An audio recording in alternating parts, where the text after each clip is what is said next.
네, 그럼 이제 저희 어쨌든 토크 콘서트니까요. 토크 콘서트 행사의 메인이라고 할 수도 있죠. 어렵게 모신 세 분과 함께 좀 지진의 일에 대해서 좀 더 자세하게 얘기하는 시간을 가져보려고 합니다. 첫 번째 순서로 저희가 국내외 지진 관련해서 SNS에서 어떤 얘기들 뭐 나오고 있는지 민진님 통해서 한번 이야기 나눠보도록 하겠습니다. 우리나라에서도 그리고 일본에서도 대만, 홍콩에서도 굉장히 핫했던 주제가 바로 2025년에 7월에 일본에 대지진이 일어날 것이다 라고 하는 난카이 대지진설이 있었습니다. 근데 이 대지진설의 출발 같은 경우에는 어떻게 진행이 됐냐면 1999년도에 발간된 그 만화책이 있었어요. 그 만화의 작가분께서 자기가 꿈에서 본 것들이 조금 미래가 예측이 가능하다라는 그런 것들로 해가지고 자기가 꿈에서 본 내용을 만화로 냈어요. 근데 거기에 2025년 7월에 일본에 정말 큰 재난, 지진이 일어날 것이다 라고 하는 내용이 포함되어 있었던 거예요.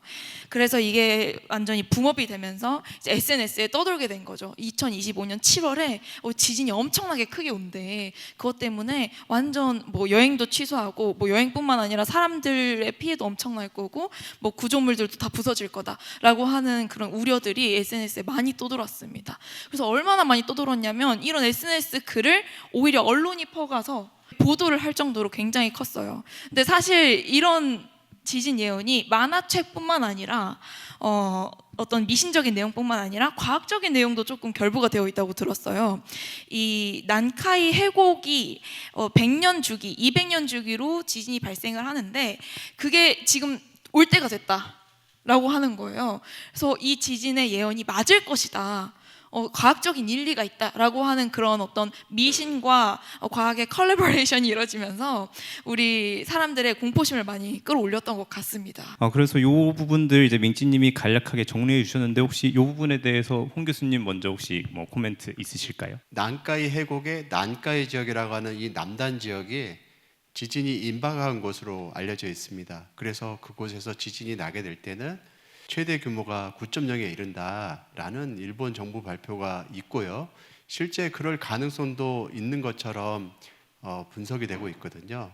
이것은 이제 학자들의 의견이 아니라 일본 정부의 의견이기도 해서 실제로 그런 가능성은 있다라고 할 수 있는 거죠. 그런데 이 만화책에서는 이제 7월 5일 정도로 그 예측 날짜도 딱 정확하게 짚어놨는데 7월 5일이 되니까 막상 아무 일도 일어나지 않는 거예요. 그래서 사람들이 아니다. 이거 양력 날짜가 아니라 음력 날짜로 봐야 된다. 정말로 그런 반응들도 있었거든요. 그럼 이런 것들이 그냥 뭐 미신이나 썰일 뿐은 아닌 거고 뭔가 어느 정도 예측 가능한 범주 내에 있다고 보시는 건가요? 향후 30년 내에 확률이 80%니까 매우 높은 확률입니다. 근데 이 확률이라고 하는 거는 우리가 이제 포화송 분포에 의한 확률 분포에 따르는데 우리가 김범준 교수님은 훨씬 더 잘 설명해 주시겠지만 그래서 확률은 매우 높지만 안 날 수도 있습니다. 여전히 그 20%라는 확률이 여전히 존재하고 있고요. 다만 그만큼 굉장히 높은 확률로 날 가능성을 예측하고 있어서 일본 정부들은 우려하고 있다 이렇게 생각할 수 있는 거죠. 그러면은 30년 안에 80%다라고 하는 게 실제 좀 뭐 수치나 뭐 확률적으로 체감 뭐 이런 설명을 뭐 김범준 교수님이 좀 해주실 수 있을까요? 그 사람들이 많이 오해하는 것 중에 하나인데요. 그 지진에 대한 연구를 하는 사람들이 지진 규모가 얼마 이상인 지진은 사실은 그분들이 하는 얘기를 유심히 보시면은 주기라고는 잘 얘기하지 않습니다. 몇 년에 한 번 꼴로 얘기하거든요. 근데 사람들은 예를 들어 규모 9 이상인 지진은 뭐 인류 역사에서 뭐 1000년에 한 번 정도 일어났다라고 얘기하면 어떤 사람들은 그걸 1000년을 주기로 일어난다고 착각하는 게 많은 것 같아요. 지금까지 굉장히 많은 지진 데이터들이 누적되어 있잖아요. 지금까지의 모든 그 데이터 분석을 통해서 지진이 주기적으로 일어난다라는 가설은 제가 알기로는 다 기각된 걸로 알고 있거든요. 이럴 때 과학자들은 아까도 80%의 확률로 얘기하잖아요. 명확하게 지진이 일어나지 않는다는 얘기는 또 못해요. 그런데 그때 그 일본에서 이 문제가 됐을 때 지진이 그때 일어날 확률이 그 전후 이렇게 어느 정도 일정 기간을 비교하면 딱히 그 8일 지진이 일어날 확률이 더 높다고 할 아무런 근거는 없다로만 그 정도는 얘기할 수 있죠.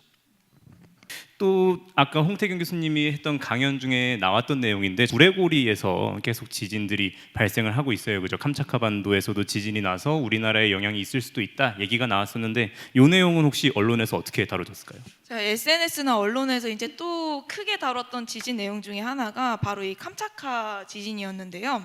앞에서 홍태경 교수님께서 설명을 해주셨듯이 이 불의 고리라고 하는 그 태평양을 감싸고 있는 그 지진대의 별명이 불의 고리잖아요. 되게 자극적이잖아요. 불의 고리, 시뻘겋고 거기에다가 또 연쇄라고 하는 키워드까지 붙으니까 이게 사람들이 공포감을 안 느낄 수가 없는 겁니다. 이 캄차카 반도에서 벌어지다 보니까 이게 고리 모양이니까 어느 한 군데에서 벌어지면 연쇄적으로 다른 곳에서 벌어날 수 있을 거라는 그런 느낌이 빡 오잖아요. 그죠. 네, 시각적 자료도 그렇고. 또 제가 또 궁금한 게 이 불의 고리에서 일어나는 지진이 정말 연쇄적인 활동인지, 그리고 그게 우리나라에서도 영향을 많이 줄 수 있는지, 그게 궁금합니다. 네, 아까도 제가 이제 지진학적으로 얘기를 하자면 앞선 큰 지진이 발생을 하면 그 지진에 의해서 지진이 가지고 있던 에너지를 주변에 내놓는 일이 이어지게 됩니다. 그러면은 그거는 판의 경계를 가리지 않고 모든 곳으로 전달이 되거든요. 규모가 클수록 전달되는 범위는 더 넓어지고 규모가 작을수록 전달되는 범위가 작아지는데 왜 초대형 지진이 한번 발생하면 20년 혹은 30년 동안 연거푸 계속 발생하느냐를 따져보면 앞선 지진이 바로 뒷지진을 일으키는데 방아쇠 역할을 하기 때문이라고 생각을 하고 있습니다.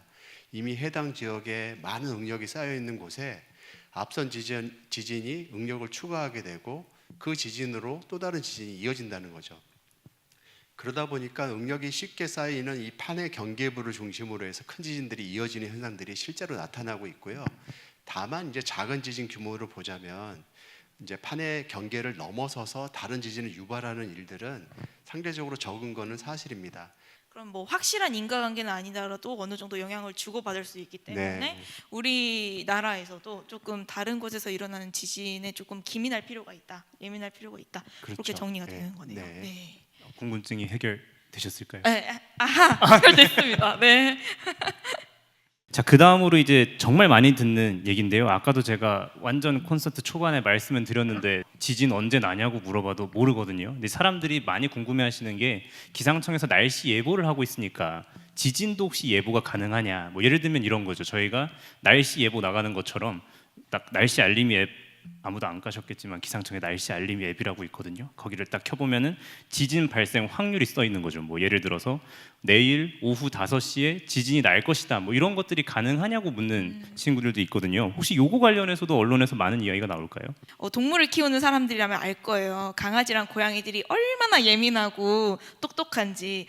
그런 친구들이 평소랑 다른 일들을 하면 뭔가 다른 일이 일어날 것 같다, 지진이 일어날 것 같다라는 생각이 들기도 하고, 또 이제 해안에서 원래 심해에서 잡히는 물고기들인데 갑자기 바다 표면 위로 올라왔다든가 이런 기사를 보면은 뭔가 되게 지구에 큰일이 일어날 것 같다는 생각, 대지진이 일어날 것 같다는 생각을 하면서 우리가 이제 SNS에 이런 전조 증상들을 소비를 하고 있거든요. 근데 사실 저는 이제 강아지를 키우고 있는 사람으로서 뭔가 좀 일리가 있는 생각이다라는 그런 생각, 교수님이 지금 비웃고 계신데 일리가 있다라고 생각을 하고 있는데, 오늘 홍태경 교수님께서 앞에서 말씀을 해주셨지만 이 전조 증상 정말 아무런 예측 능력이 없는 것인지 너무 궁금합니다. 네, 예측 능력이 있는 것 같아요. 제 생각에도. 네. 그 아주 영리한 동물을 키우고 계신 것 같은데요. 해저에 있는 이제 그 어류가 해수면이 낮은 곳으로 오거나, 뭐 산에 사는 두꺼비나 메뚜기들이 갑자기 나오거나 동물들이 날뛰거나 하는 일들이 그런 적도 있고, 지진이 났는데 전혀 잠잠할 때도 있고, 지진이 안 나는데 갑자기 큰 해저에 있는 어류가 해수면 근처에 올라오는 일도 있어서 일관성 있게 분석하는데 한계가 있다는 겁니다. 그럴 수는 있는데 그거를 일관성 있는 현상으로 받아들이기 어렵기 때문에 우리가 전조현상으로 쓰지 못하는 겁니다. 그걸 전조현상 쓰기보다는 전조현상으로 쓸만한 것들이 현재는 마땅치 않기 때문에 지진 후에 발생하는 현상을 좀 빨리 알려주면서 지진 재해를 줄이는 방식으로 현재 진행하고 있습니다. 이게 좀 일관성이 있었다면은 너무 아쉽네요. 지금 AI에 학습시켜가지고 데이터로 학습시켜서 좀 뭔가 지진 예측에 도움이 될 수 있는 도구로 활용할 수 있으면 좋을 텐데 너무 아쉽습니다. 지금 홍 교수님 얘기에서 정확히 얘기를 하신 건데요. 지금 여러분 이런 얘기를 들을 때 고민하셔야 될 게 인과관계예요. 어떤 게 원인이고 어떤 게 결과일까. 아주 민감한 동물이 지진의 증상을 어느 정도 인식하는 것은 과학적으로 불가능하다 할 수는 없어요. 근데 그게 지진의 결과인가요? 아니면 동물이 먼저 알아채고 그게 원인이 돼서 지진이 발생한 걸까요? 당연히 지진을 빨리 인식했을 뿐이에요. 그러니까 이미 일어난 지진을 빨리 인식한 거지 미래에 일어날 지진을 예측했다고는 전혀 우리가 생각할 수 없죠. 그러니까 이런 재밌는 전조 증상 얘기는 꽤 많이 있었거든요. 근데 제가 그럴 때마다 떠올리는 거는 그 로또 1등 당첨된 사람들이 꾸는 돼지 꿈입니다. 사람들은 로또 1등에 당첨이 되면 자기가 최근 어떤 꿈을 꾸었는지 되돌아봐요. 그럼 당연히 특별한 꿈을 꾼 걸 떠올릴 수 있어요. 그런데 그 특별한 꿈을 꿨기 때문에 로또 1등에 당첨된 건 아니죠. 제가 이렇게 너무 과장해서 말씀드렸긴 한데요. 홍 교수님 얘기처럼 제가 알기로도 이런 다양한 전조 증상에 대한 가설들이 있었어요. 근데 그 가설이 맞다면 당연히 재현되고 증돼야 되는 증거들이 만들어져야 되잖아요. 근데 제가 알기로는 그리고 홍 교수님 얘기 들어보니까 제가 알고 있던 얘기가 맞는 것 같은데 현재 어떤 그 동물이나 이상 현상도 미래의 지진을 예측하는 방법으로 확증된 거는 하나도 없어요. 지금 제가 딱 이해하기로는 결과가 났을 때 원인을 거슬러서 찾아야 되는 게 아니라 원인이 될 수 있는 행동을 심층적으로 분석을 하고 난 다음에 이제 그 결과를 봐야 된다고 말씀해 주신 것 같아서 저는 해결됐습니다. 전 다음 주제로 넘어갈 준비가 되었어요. 이제 난카이 대지진이 만약에 일어난다면 한국은 어떤 영향을 받을 것인가, 어떤 규모의 파도가 우리를 덮쳐서 건물이나 인명 피해를 입힐 것인가라고 하는 그런 거를 계속 걱정하는 그런 글들이 되게 많아요. 그래서 사실 이런 영상들을 보게 되면 영상들이라고 하는 건 이제 SNS 영상이 될 수도 있겠지만 영화나 이런 것들도 포함을 하면 우리가 상상하기로는 지진이 일어났을 때 굉장히 큰 피해를 입게 되면 진짜 집채만한 쓰나미가 정말 빠르게 거의 한 5초 만에 물밀듯이 들어와가지고 온 마을을 집어삼킨다든지 이런 것들을 상상할 수 있게 되거든요. 그래서 혹시 만약에 이런 지진이 발생을 한다면 우리나라가 어떤 그 쓰나미의 영향이라든가 속도라든가 이런 거를 어느 정도 규모로 피해를 입게 될지 궁금합니다. 홍 교수님 먼저. 네, 예. 궁금하시겠죠. 네. 네. 그 지진 해일의 전파 속도가 당연히 있기 때문에 지진 해일이 어디서 발생했느냐가 제일 중요한 문제일 겁니다.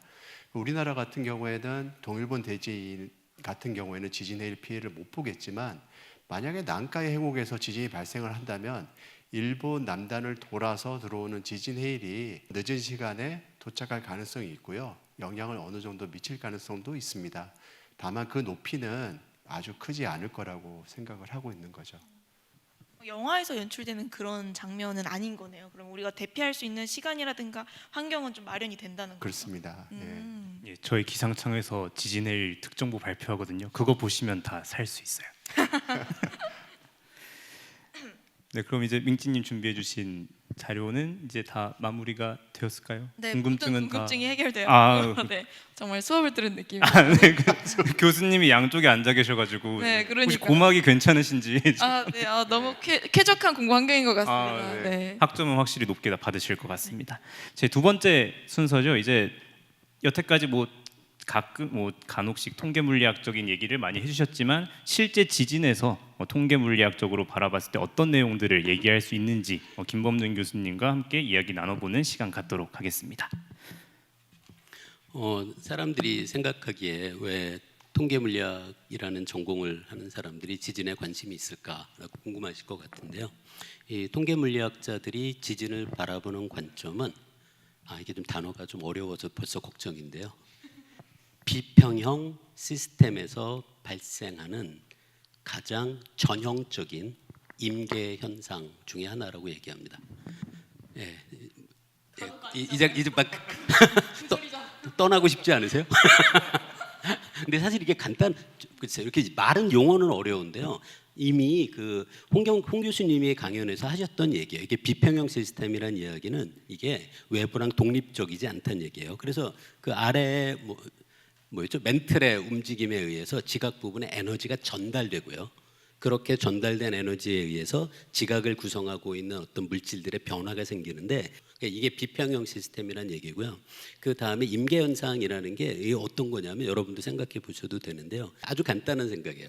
지각의 현재 어떤 부분이 버틸 수 있는 응력의 어떤 숫자가 있다고 치면 이것보다 응력이 강해지면 지각이 움직이면서 응력을 해소해서 줄어들어요.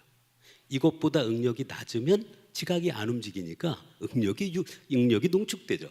특정한 응력의 수준이 있다라고 생각하면 끊임없이 이것보다 수준이 낮으면 응력이 올라가고 응력보다 이 수준보다 너무 응력이 높으면 자연스럽게 응력이 줄어들어요.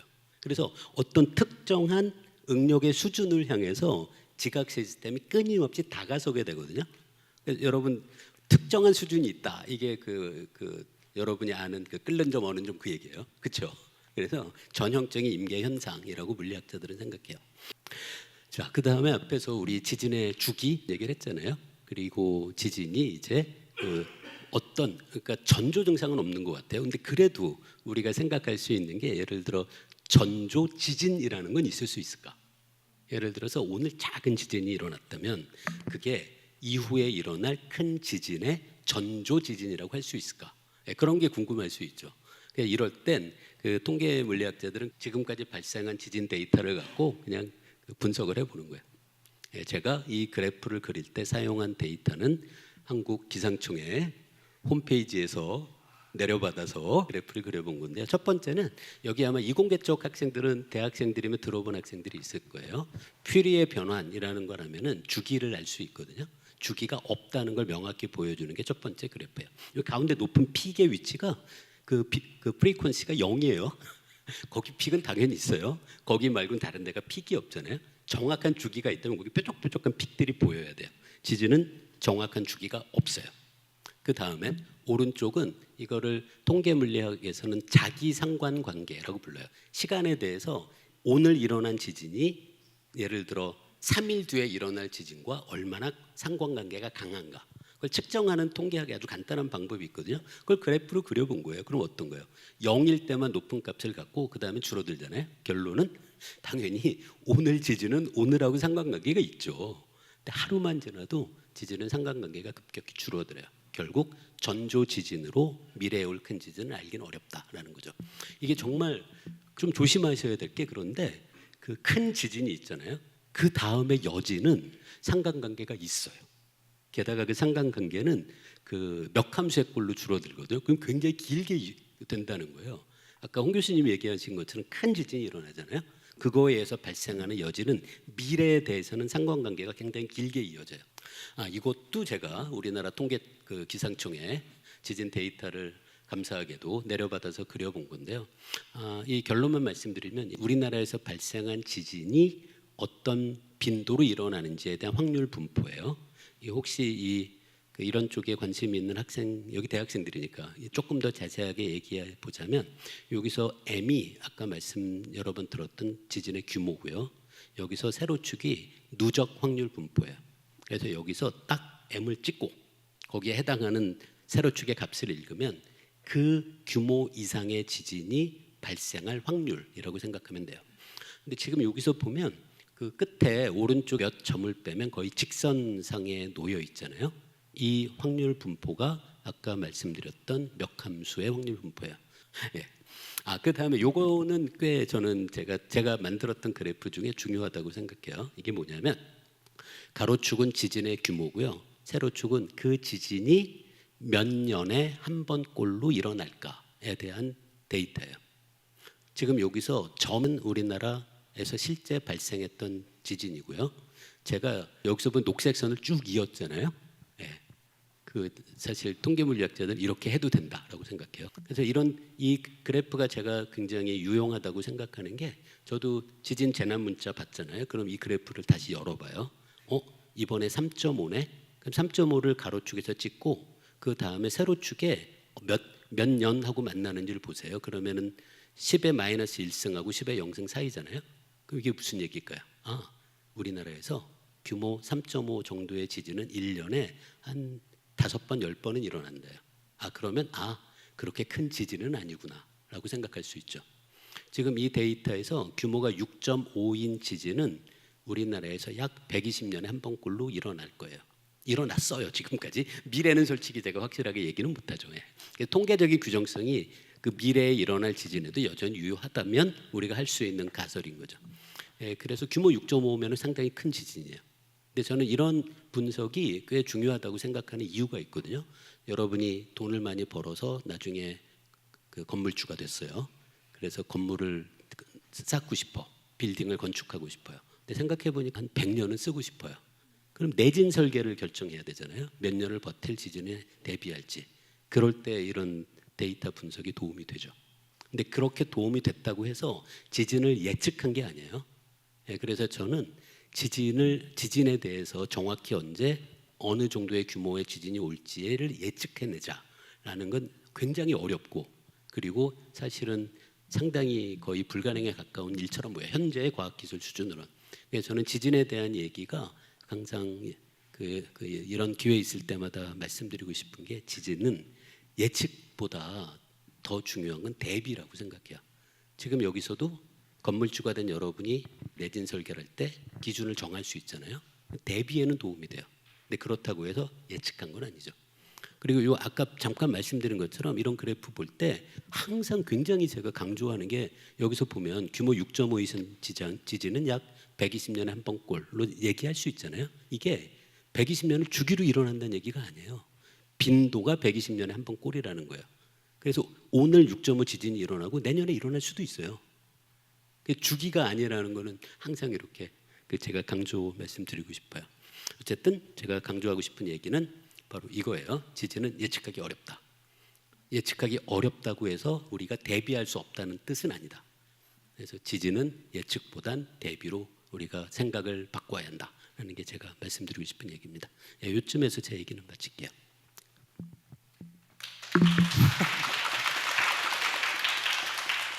지금까지 저희 언론 SNS 상에서 있는 얘기들 나눴고요. 그 다음에 이제 뭐 통계 물리학적 관점으로 바라보는 지진에 대해서 얘기를 해봤는데요. 아까 제가 말씀드린 것처럼 짧게 할게요. 저희 청 얘기 좀 하고 싶거든요. 저희 청 얘기 살짝만 하고 넘어가겠습니다. 피할 수 없는 지진, 우리 어떻게 해야 되는가? 이 상황 잠깐 설명을 한번 드려보도록 할게요.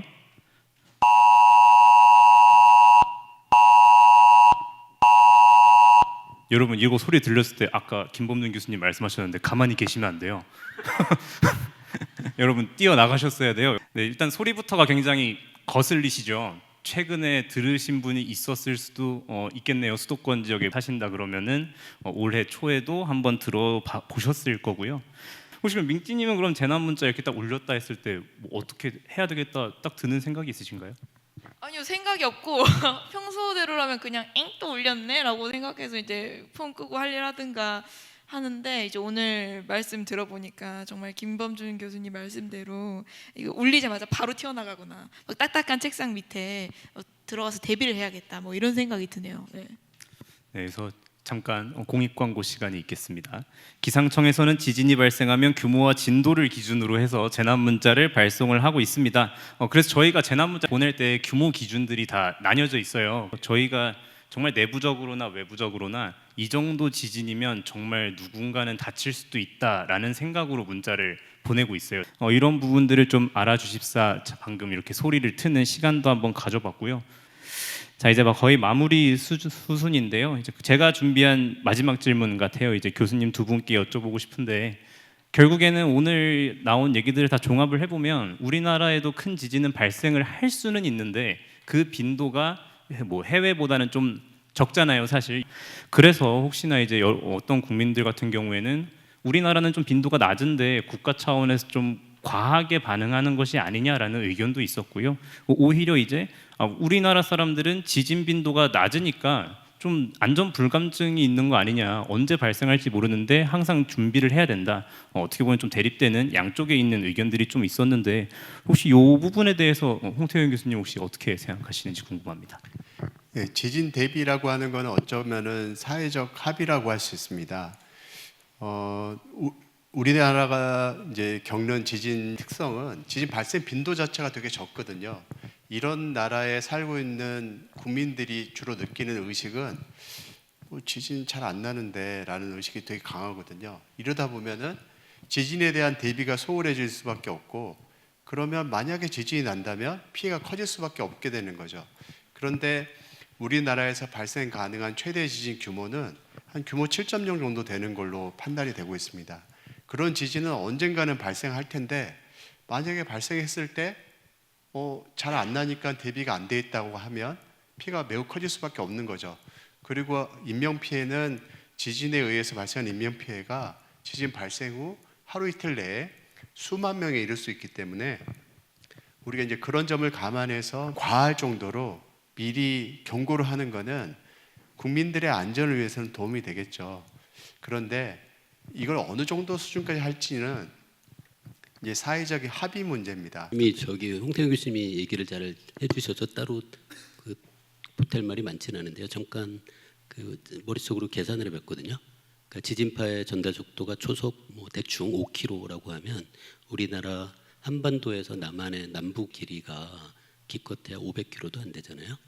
그러면 초속 5km가 500km를 전달되는 시간을 생각해 보세요. 1분 30초입니다. 그 안에 여러분이 반응을 하도록 진짜 우리나라에 큰 지진이 일어났을 때 규모가 9인 지진, 8인 지진, 7인 지진 뭐 그런 게 일어났다고 가정해 보세요. 그럼 그때 여러분이 1분 30초 안에 반응하고 여러분의 목숨을 구하려면 평상시에도 그런 생각은 하긴 해야 될 것 같아요. 항상 대비하고 준비하고. 물론 자주 있지 않아요. 그런데 지금까지 그렇게 큰 지진이 없었다고 안심하고 있을 수는 없다는 거죠. 그 지진은 어느 누구도 당장 내일 규모 7인 지진이 우리나라에서 발생한다고 해서 그게 과학의 이론이랑 모순되는 게 아니라는 거예요. 사람들이 너무 걱정하실 필요는 없어요. 자주 있는 일은 아니니까. 만에 하나라도 큰 규모의 지진이 일어났을 때 여러분의 목숨을 구하려면 아무래도 생각은 모두 하고는 계셔야 되지 않을까라고 생각해요. 네, 그래서 저희 기상청도 여러분들이 불편하지 않도록 계속해서 기준들도 고민하고 기술 개발도 열심히 해서 안 혼나는 기상청이 되도록 여러모로 사회적 합의를 거치고 또 국민 여러분들이 불편하지 않도록 준비를 잘 해보도록 하겠습니다. 그러면은 여기서 이제 마무리가 있습니다. 저는 기상청 지진환경 정책과 한태용 전무관이었습니다. 감사합니다.